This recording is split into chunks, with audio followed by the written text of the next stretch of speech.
Karla Homolka is one of Canada's most notorious criminals. Along with her then-husband Paul Bernardo, she played a role in the sex killings of 2 schoolgirls and her 15-year-old sister. Last night, 23-year-old Beverley Allitt of Grantham, a former nurse at the Grantham and Kesteven Hospital, was charged with 4 counts of murder, 8 counts of attempted murder, and 8 counts of causing grievous bodily harm. In the course of all of the interviews, she maintained her innocence. Some women don't just kill, they butcher, manipulate, and destroy with terrifying precision.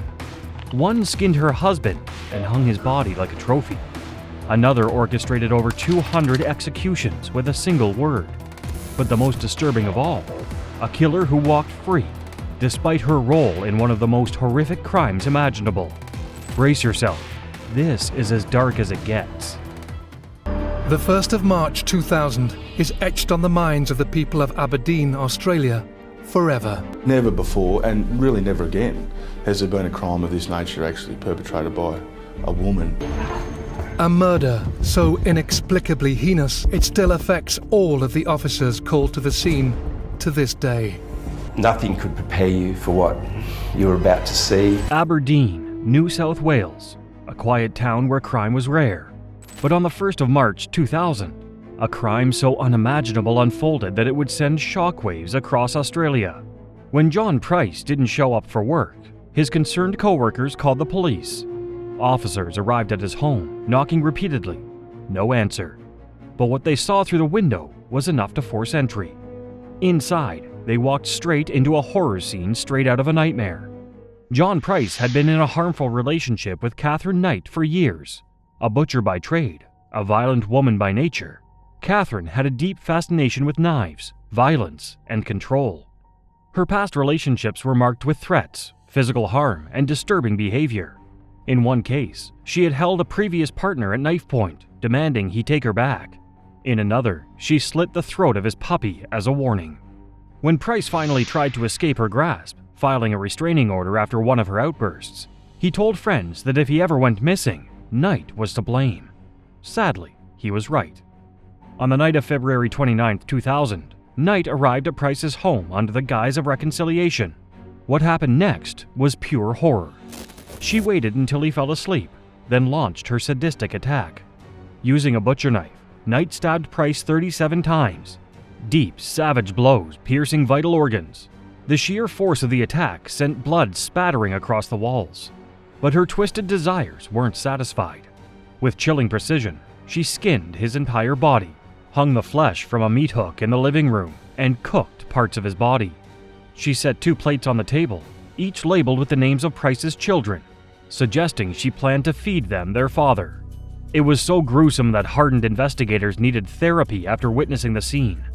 Knight was found in a drugged state, having taken a handful of pills, likely attempting to stage a fake suicide. She was arrested immediately. During questioning, she claimed she remembered nothing, but the evidence was undeniable. Her trial was one of Australia's most infamous, with 0 possibility of parole. The judge, horrified by the details, declared she was too dangerous to ever be freed. She became the first woman in Australian history sentenced to life without parole. In court, Knight showed no emotion, no tears, no remorse, just a chilling blank stare as the crime was laid out in harrowing detail. The family of John Price sat in shock and horror, forced to relive the unimaginable pain of his final moments. While justice was swift, the trauma Knight left behind would never fade. Even behind bars, Knight remains a terrifying enigma. A woman so devoid of empathy that even hardened criminals fear her. She will die in prison, and the world is better off for it. Our next case takes us to the ruthless world of organized crime, where one woman rose to power through murder and cold-blooded executions. But what made her even more terrifying? She didn't even spare her own allies. She was the largest cocaine importer at the time. Known in cities across the US as the Godmother, for her mafia-like brutality. Gangland warfare has been raging across the city for 3 years. Miami saw dramatic changes in the homicide rate. We went from probably 80 to 100 murders a year to almost 300 to 400. In the heart of 1970s Miami, where money flowed like water and violence ruled the streets, One name sent chills through even the most hardened criminals: Griselda Blanco. She wasn't just a lord, she was the queen of retribution, eliminating anyone who stood in her way with ruthless efficiency. But her reign of terror didn't stop at business rivals. Even those closest to her weren't safe. By the time her empire crumbled, Blanco was linked to over 200 murders, including her own husband's, earning her the chilling nickname, the Black Widow. Blanco's criminal roots ran deep. She began her life of crime as a child in Colombia, running scams and kidnappings before diving headfirst into the trade. When she arrived in the US, she quickly dominated Miami's substance market, pioneering new smuggling methods and raking in millions per month. But with power came paranoia. Blanco trusted no one. She ran her operation with an iron fist, ordering brutal executions without hesitation. Drive-by shootings, assassinations in broad daylight. Miami's streets became a war zone under her rule, and law enforcement had had enough. The FBI launched Operation Banshee, an all-out effort to bring Blanco down. In 1985, their patience paid off. Agents arrested Blanco in California, charging her with 3 counts of first-degree murder. But even behind bars, her influence lingered. Authorities feared she was still orchestrating hits from her prison cell. And then came the most shocking twist. While she was serving time, prosecutors discovered evidence linking her to a dozen more killings, including a contract to murder a child over an unpaid drug debt. Despite the mountain of evidence, Blanco struck a plea deal, escaping the death penalty and serving only 7 years before being deported to Colombia. But karma wasn't done with her yet. In 2012, as she left a butcher shop in Medellin, a motorcycle assassin gunned her down, the same execution style she had used on so many of her own enemies. Griselda Blanco's legacy remains one of blood and fear. She wasn't just another cartel boss. She redefined the drug trade, proving that a woman could be just as lethal as any man in the underworld.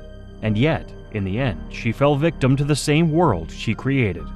Her story serves as a terrifying reminder that in the world of crime, loyalty is fleeting, and power always comes at a price. Our next case takes us into the twisted world of a woman who played a deadly game of deception. Her charm was a weapon, and her victims never saw the danger until it was too late. This is the story of Sheila Davalloo. Answer, please. Hello. A guy is attacked my neighbor. You think someone attacked your neighbor? Yes. I heard yelling. In 2002, a quiet Connecticut neighborhood became the setting for a twisted love triangle that would end in obsession, betrayal, and murder. Sheila Davalloo seemed like an ordinary, intelligent woman, until her deadly fixation on another man led to 2 violent attacks that no one saw coming. Sheila was married, but she had a dangerous obsession with her coworker, Nelson Sessler. The problem? He was already in a relationship with Ana Lisa Raimondo, and Sheila couldn't stand being second choice. For months, she carefully manipulated the situation, trying to sabotage Nelson's relationship. She called Ana Lisa's home, pretended to be other women, and planted rumors at work. But none of it was enough. Nelson remained committed to Ana Lisa. That's when Sheila decided to eliminate her competition. It was a crime triggered by a lover's obsession, and it drove the police down a rabbit hole of dead ends and one big, strange twist. On November 8, 2002, Ana Lisa was found brutally murdered in her Stamford condo. She had been stabbed multiple times and beaten, her home ransacked to make it look like a robbery. There were no immediate suspects, and the case quickly went cold. Sheila, meanwhile, acted as if nothing had happened, continuing her affair with Nelson, while still keeping her husband in the dark. But Sheila's thirst for control didn't stop at Ana Lisa. A year later, in 2003, she turned on her own husband. Sheila convinced Paul Christos to play a blindfolded game, then suddenly stabbed him twice in the chest. He barely survived, escaping and calling 911. While paramedics rushed to save him, Sheila made a shocking move. She called Nelson, not 911, as her husband bled out. That mistake exposed everything. Sheila was arrested for the attack on Paul and sentenced to 25 years, but as investigators dug deeper, they linked her to Ana Lisa's murder. DNA evidence, phone records, and her history of jealousy sealed her fate. In 2012, she was convicted of murder and sentenced to 50 years in prison. I'm claiming my innocence. Not if Sheila Davalloo had her way. But this is a case where I am being accused of killing somebody. Sheila never showed remorse for her crimes. Even in court, she appeared cold and detached, refusing to take responsibility. Her story remains one of the most chilling cases of obsession turning deadly, where love, jealousy, and deception ended in bloodshed. And the scariest part, if her husband hadn't survived, she might have gotten away with it all. Our next case takes us to a seemingly caring nurse who was trusted with the lives of innocent children. But behind closed doors, she became a silent killer. When authorities uncovered what she had done, it left the entire medical community in shock. Beverley Allitt, a nurse whose mission to kill the youngest and most helpless patients in her care left a nation horrified. With all eyes anxious for a glimpse of Britain's worst female serial killer, the former nurse Beverley Allitt begins a sentence without end tonight for murdering 4 children in her care and for injuring 9 others. She was given life 13 times over and was told there was no real chance of her ever being free again. In the early 1900s, Grantham and Kesteven Hospital in England became the center of a terrifying mystery. Babies and young children, previously stable, began suffering sudden, unexplained medical emergencies. Some recovered, but others tragically didn't make it. Doctors were baffled, parents were heartbroken, and no one suspected the friendly pediatric nurse who was always at their bedside, Beverley Allitt. Allitt presented herself as a dedicated, caring nurse. She consoled grieving parents, reassured doctors, and seemed to be deeply invested in the well-being of her patients. But behind this facade, she was systematically targeting innocent children, injecting them with lethal doses of insulin and potassium, or suffocating them. Between February and April 1991, she attacked 13 children, killing 4 and leaving others permanently disabled. Yet, no one realized what was happening until the pattern emerged. As investigators pieced together the cases, they noticed an unsettling trend. Beverley Allitt was present for every single emergency. The hospital launched an internal investigation, uncovering missing medical records and evidence of tampering. Suspicion quickly turned towards Allitt, and when forensic testing confirmed that several victims had been deliberately poisoned, she was arrested. Last night, 23-year-old Beverley Allitt of Grantham, a former nurse at the Grantham and Kesteven Hospital, was charged with 4 counts of murder, 8 counts of attempted murder, and 8 counts of causing grievous bodily harm. In the course of all of the interviews, she maintained her innocence. Her trial revealed the full horror of her crimes. She had preyed on the most vulnerable, all while pretending to be their protector. The court heard chilling details of her calculated attacks and how she thrived on the chaos and attention they brought. In 1993, Beverley Allitt was sentenced to 13 life terms for her crimes, making her one of the worst child killers in British history. She was diagnosed with Munchausen syndrome by proxy, a disorder where caregivers harm others to gain sympathy and attention. Instead of prison, she was sent to Rampton Secure Hospital, a psychiatric facility where she remains to this day. Families were left devastated. Parents who had trusted her now had to live with the unbearable truth that the person meant to save their children was the one who took them away. Allitt has never shown true remorse. Even now, as she serves her sentence, there are fears she could one day be released, sparking outrage from the victims' families. She was supposed to heal the sick. Instead, she became one of the most notorious medical killers of all time. Our next case takes us to a woman whose ruthless ambition led her to orchestrate a cold-blooded execution. She didn't act alone. She pulled the strings from behind the scenes, manipulating others to do her dirty work. But when the truth unraveled, her fate was sealed. And if Christy can hear me, if you can get away someplace, Christy, phone either home or the Niagara Police as soon as possible. Is wanted for a series of assaults, 2 last May and 1 just last week. And police say his attacks always follow the same pattern. In the late 1980s and early 1990s, Canada was gripped by fear as young women were vanishing, only to be found murdered. At the center of it all was Paul Bernardo, a man later exposed as the Scarborough rapist. But he wasn't working alone. His partner in crime? A woman who shocked the world with her cold-hearted participation, Karla Homolka. Karla wasn't just an unwilling accomplice. She was an active participant in the horrific assaults and murders of multiple victims, including her own younger sister, Tammy Homolka. What made this case even more disturbing was how she played the role of the perfect girlfriend and later, the devoted wife. Behind closed doors, she helped lure victims, cover up crimes, and manipulate those around her.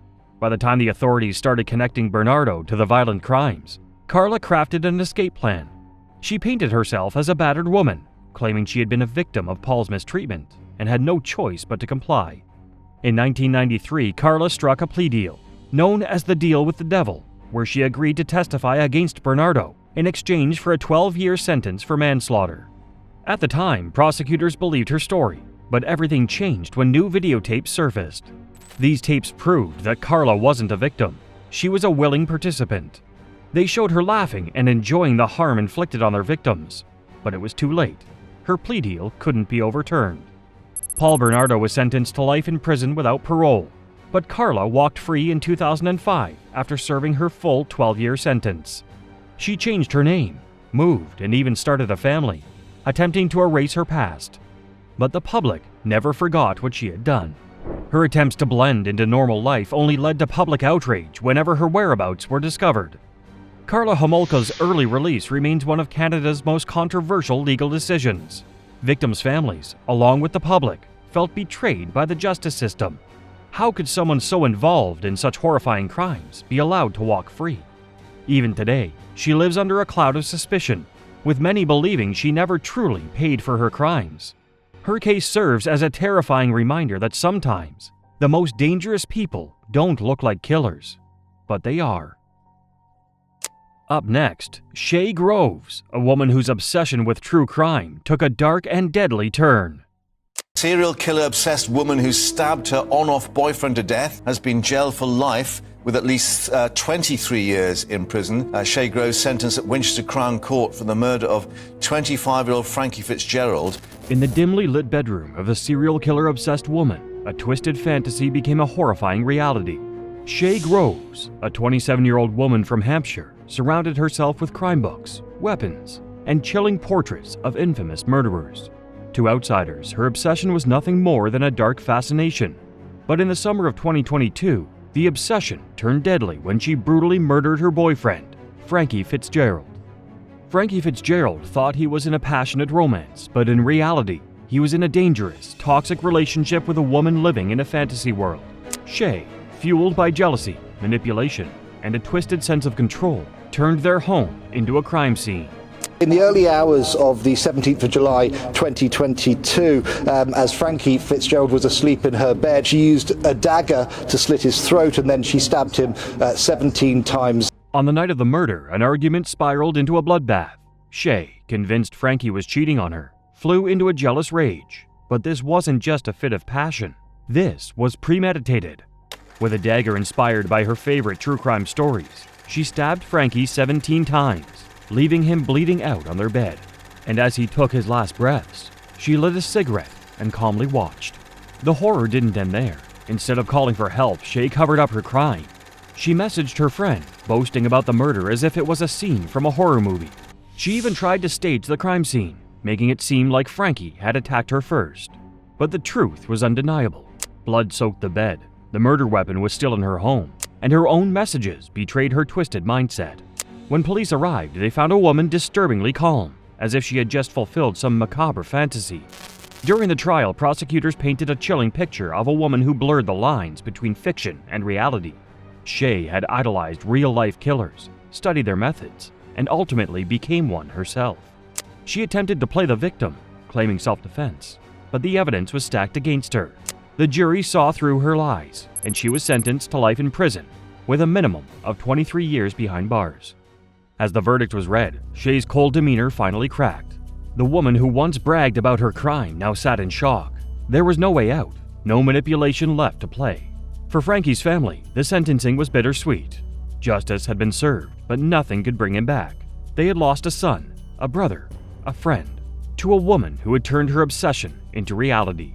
Shaye Groves reveled in her dark fantasies, but our next killer took a different approach, controlling others to do her dirty work. It is a crime that sent shockwaves through the city. A 14-year-old girl stabbed to death in front of her own home by two teens embroiled in a sick plot. In the winter of 2008, Toronto, Canada was blanketed in snow as families celebrated the New Year. But for one family, the night would end in horror. At just 14 years old, Stephanie Rengel had her entire life ahead of her, a bright, kind teenager with dreams of becoming a police officer. But as she stepped outside her home that night, She had no idea she was being lured into a deadly trap. Her killer wasn't a stranger, and the person who orchestrated it all, she never even lifted a finger. Melissa Todorovic was only 15 years old, but she was already dangerous. Not in the way most people imagine killers. There were no weapons, no physical violence. Instead, she used something far more insidious: manipulation. She had an obsessive need for control, especially over her boyfriend, David Bagshaw. But there was one thing standing in her way: Stephanie Rangel. 15-year-old Melissa Todorovic badgered her 17-year-old boyfriend David Bagshaw for months with an evil ultimatum: no sex until the girl she viewed as a rival was dead. Melissa hated Stephanie, not because they were rivals, but because Stephanie had briefly spoken to David years earlier. That was enough. In Melissa's mind, Stephanie had to be erased. For months, Melissa poisoned David's thoughts, demanding he prove his love by killing Stephanie. If he hesitated, she called him weak. She threatened to leave him. She told him he was worthless. At first, David resisted. He knew murder was wrong, but Melissa never let up. She texted him, messaged him, pressured him relentlessly, until finally, he broke. New Year's Day, 2008. Stephanie Rangel received a message. David was outside. He wanted to talk. It was cold, but Stephanie didn't hesitate. She had known David. He wasn't a stranger. She stepped outside. David led her away from the house, down a quiet street. Then suddenly, he attacked. He stabbed her 6 times, then fled. But Stephanie didn't die right away. Even after the brutal attack, she tried to crawl back home. She never made it. As she lay dying in the snow, David sent one final message. He told Melissa it was done. Her response? She smiled. Melissa thought she was untouchable. She hadn't held the knife, so how could she be guilty? Killing Stephanie might have been more your idea than his idea. Am I accurate? Yeah. Okay. But investigators uncovered a chilling digital trail. Her messages to David left no doubt. This wasn't a random act of violence. It was a premeditated killing, orchestrated by a teenage girl. During her trial, prosecutors exposed Melissa for what she was: a master manipulator who turned a petty grudge into a murder. The jury saw through her lies, and in 2009, Melissa Todorovic was sentenced to life in prison with no chance of parole for 7 years. Todorovic was convicted of first-degree murder and sentenced as an adult to life in prison with no chance of parole for 7 years. Bagshaw pleaded guilty to first-degree murder and is serving an adult life sentence with no chance of parole for 10 years. Stephanie's mother sobbed as she described the unimaginable pain of losing her daughter in such a senseless act of violence. And Melissa, she barely reacted. Even in prison, her reputation remained chilling. She wasn't just a killer, she was a manipulator. A teenager who played puppet master and got someone else to do the dirty work. And an innocent girl paid the price. Melissa Todorovic used manipulation to orchestrate a murder. Our next case focuses on a cold and calculating woman who didn't just take part in a crime. She orchestrated an assassination. 61-year-old Donna Scrivo appearing tired and worn. The former nurse, the final witness, accused in the St. Clair Shores murder and dismemberment of her son Ramsey. Scrivo claimed a masked man killed her son and threatened her and her family with death if she told a soul. In January 2014, a series of black garbage bags were discovered scattered along a Michigan highway. Inside, body parts. Authorities quickly identified the victim as 32-year-old Ramsey Scrivo, a man whose life had ended in unimaginable brutality. But the most horrifying part, the person responsible was his own mother. Donna Scrivo, a former nurse, had always been seen as a devoted mother. But behind closed doors, things were far from normal. Ramsey had been struggling with mental health issues, and Donna had even petitioned to become his legal guardian. But what seemed like a mother trying to help her son took a dark and twisted turn. On January 27, 2014, Donna reported Ramsey missing. But just days later, his dismembered remains were found stuffed in garbage bags, dumped carelessly along the roadside. Police immediately suspected foul play, and all evidence pointed back to Donna. Yes, we're going to be releasing a picture of a person of interest that we hope citizens can hopefully help us identify, as well as a vehicle, which we'd also like to see if we can tie up. Investigators searched Donna's home, uncovering a gruesome crime scene. They found bloodstains, a chainsaw, and cleaning supplies, all clear indications of a brutal killing and cover-up. The medical examiner confirmed that Ramsey had been drugged and strangled before his body was dismembered. Donna had then placed his remains in bags, driven around, and discarded them like trash. Security footage showed Donna purchasing a handsaw and cleaning materials just 1 day before Ramsey was killed, proof that this was premeditated. She was arrested on the spot.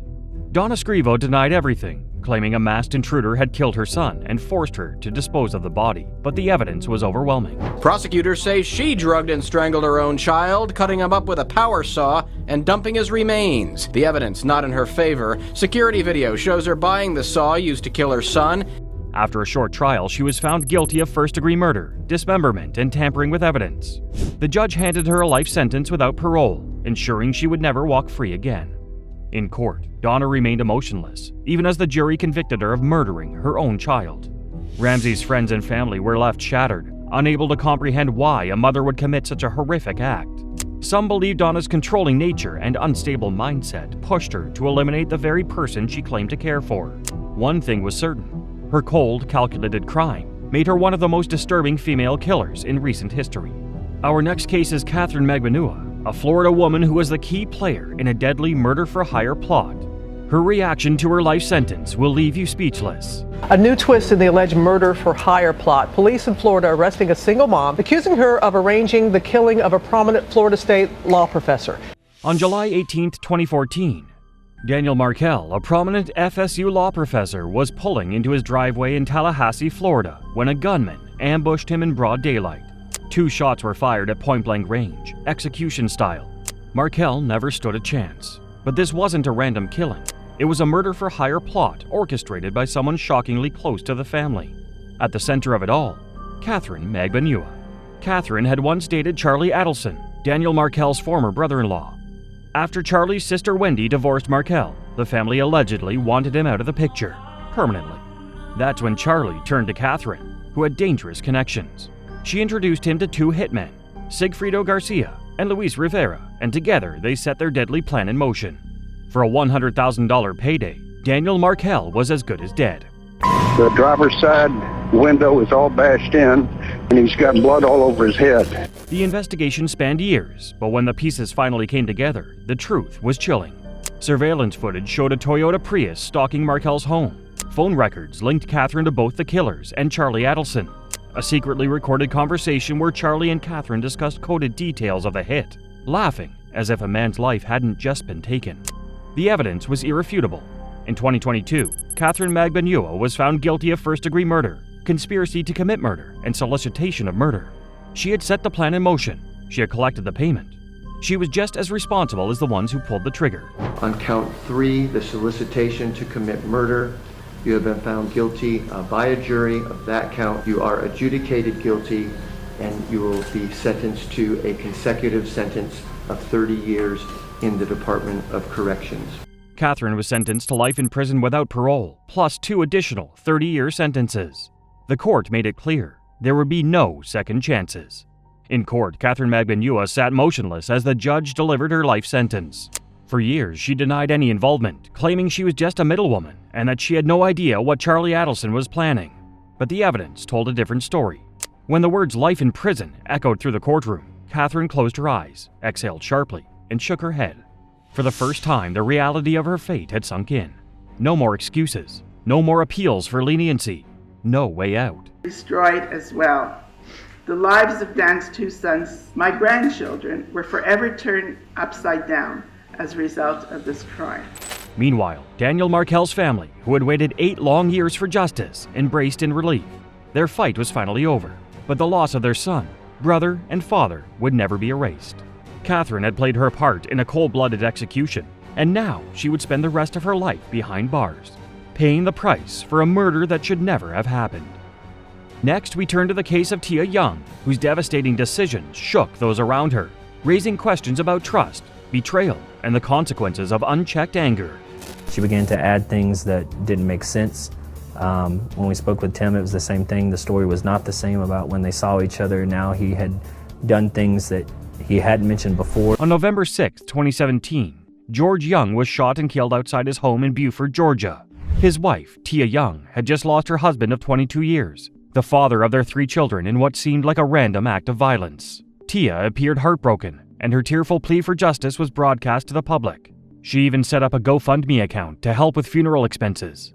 Months after George Young's tragic death, the truth began to unravel unexpectedly. At first, Tia Young's grief seemed genuine as she mourned her husband's loss. However, as the investigation continued, the story took a shocking turn. Police soon arrested Tia and her lover, Harvey Lee, for George's murder. It was revealed that Tia and Harvey had been having an affair, and together they had planned to kill George to claim his $1 million life insurance policy. He's eliciting hearsay statements. The defense not holding back on the state's first witness, Young's former boss and friend, Rob Strickland. He was my go-to guy. As detectives dug deeper, they found numerous inconsistencies in the stories that Tia and Harvey had been telling. Tia's initial heartbreak and emotional plea for help started to fade, and her behavior became increasingly suspicious. New evidence began to surface, including messages and phone records showing the affair. It became clear that their actions were not those of grieving loved ones, but rather two people involved in a calculated scheme for financial gain. The investigation revealed a web of lies, with Tia and Harvey's actions betraying the trust of a family who believed in their love and loyalty. Their plot, once hidden, was exposed, leaving the community in disbelief over the betrayal and heartbreak that led to George's death. As the trial began, the evidence against Tia and Harvey started to pile up. The jury learned that after George was shot, Tia waited between 5 to 10 minutes before police had come. That alone raised suspicions, as it seemed unusual for a wife to delay reaching out for help after her husband was shot. Investigators also found that the murder weapon was never recovered, and both Tia and Harvey's stories didn't line up. Their accounts had many contradictions, which made it harder for the court to believe their version of events. Further investigation uncovered text messages and photos revealing the affair between Tia and Harvey, exposing the secret they had tried to keep hidden. One of their neighbors even witnessed Harvey tampering with evidence, making it clear that they were trying to cover up their actions. The jury was shocked by how deep the betrayal went. And I felt like maybe that had something to do with it, but I wasn't sure. Detectives were stunned. Tia and Harvey weren't just the grieving spouse and supportive lover they had pretended to be. They were the ones responsible for George's death. The truth was undeniable now. The people who should have loved and protected George were the very ones who plotted his murder for financial gain. Tia and Harvey were both convicted of murder. Tia was sentenced to life in prison without the possibility of parole plus 3 years, while Harvey received a sentence without the chance of parole. But Tia has no remorse for her act. The case was a heartbreaking reminder of the lengths some will go for money and how betrayal can come from those closest to us. She will spend in prison. A jury found Tia Young guilty of felony murder, aggravated assault. Her alleged lover, Harvey Timothy Lee, was convicted of malice murder, felony murder, and aggravated assault. The story of George Young's murder left everyone in shock. The woman who cried on camera, pleading for help, was revealed to be behind the death of her husband. The betrayal, lies, and manipulation showed how a family can be torn apart by greed and deceit. It was a tragic and emotional case that raised many questions about trust, love, and the dark side of human nature. The actions of these ruthless killers left scars that will never heal, and their cold-blooded crimes continue to haunt the world. But their stories are just the beginning. The next video on screen takes you deeper into shocking cases and the sentences that left the world in disbelief. Keep watching. You won't want to miss this.